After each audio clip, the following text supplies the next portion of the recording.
Hello, I'm Kads, and welcome back to the free-to-play review. So today's topic is the return of my favorite, just kidding, event in the game, the Summon Pool. In this case, the Barbarian Summon Pool. So we have champions featured from the Barbarians faction, some epics and some legendaries. Of course, this is all centered around the faction Unity champion recently added to the game, Dune Lord Gregor, who I think is relatively underwhelming on his own, but of course if you pair him with one of the most broken champions in the game, that being Armand's the Magnificent, then the duo or the tandem becomes super powerful. Nonetheless, if we are being relatively objective, of course Armand's is also in the mix, so that could be a highly desired champion, specifically for the higher spenders in the game. But Valkyrie is still good, still has her own niche in hard mode Fire Knight for those who don't have Martyr or some other alternative form cardial type ally attack teams. Elder Skarg is okay. Alsgore Crimson Horn is okay as well. He is a AoE block damage champ,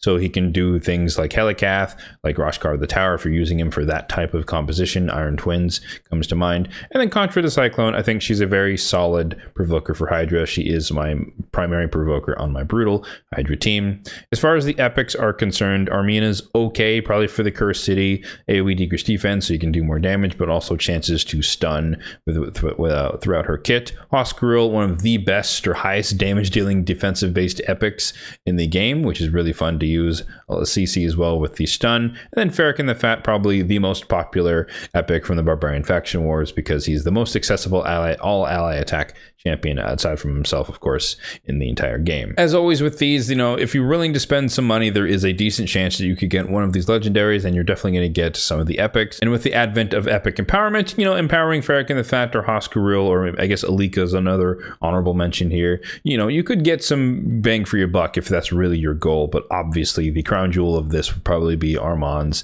or Gregor, because he's going to be exclusive to summon pools and 10x's, and maybe a Valkyrie as well. So if you were to invest in this, what would you get yourself? Obviously, I don't recommend that as a free-to-play player, but we'll talk about where you could get yourself a couple of free summons if you so choose, if you want to grind it out. But in this case, we do have a 6% chance to get a legendary, 94% chance to get an epic. So basically a sacred shard 1-to-1 ratio, and it will cost you 25 fragments to open one shard. Now, if we hop over to the tournaments, or I guess we'll get, one of each. There's a tournament and an event.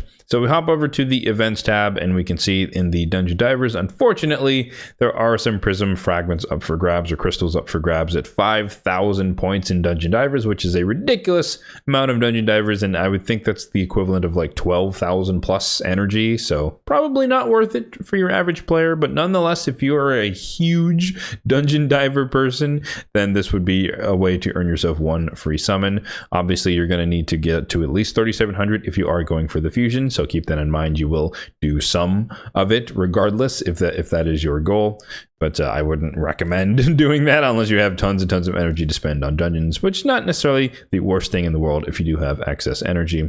But of course, tried and true, we always have a Sand Devil Turn Attack tournament featuring fragments or crystals at the top. So 3,500 as usual, and you can earn yourself a free summon that way. So a grand total of 2 free air quotes summons if you so choose to invest in those. I would definitely say if you're going to invest the energy into one of these things, you should probably go for the Sand Devil tournament, assuming you have a relatively fast team for stage 25 or at least a high stage in general. That would probably be more bang for your buck in terms of energy. You get some gems, you get an immortal soul stone along the way, and then it just wouldn't cost you 12,000 plus energy, right? It'd just be a lot easier of a time. But that's if you really cared to get yourself a free summon. For myself, as usual, when it comes to these, unless they're offering it in something that's just relatively easy to do or something that's super accessible, I just skip these. I disregard these. I can no longer say that I've never gotten a legendary from one of these because I did happen to get one maybe like 2 or 3 summon pools ago. So that is no longer a complaint I can have, but nonetheless, the odds are relatively slim. Again, they're as slim as getting a legendary from a random sacred shard here and there,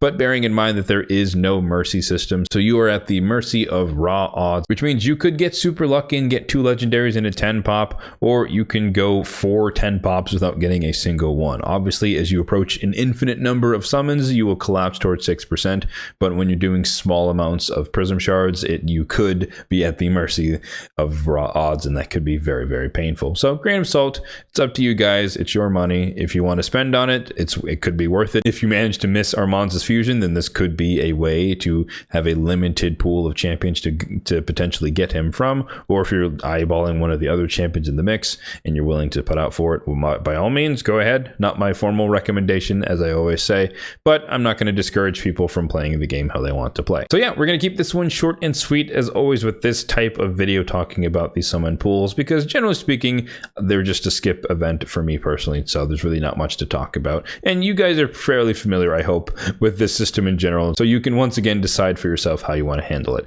And whatever you decide to do let me know what you choose in the comment section down below. As always, if you did find this video helpful, then be sure to hit that like button down below. And if you did enjoy the video, then be sure to subscribe to the channel for more content just like this one in the future. Thanks for watching and have a good one.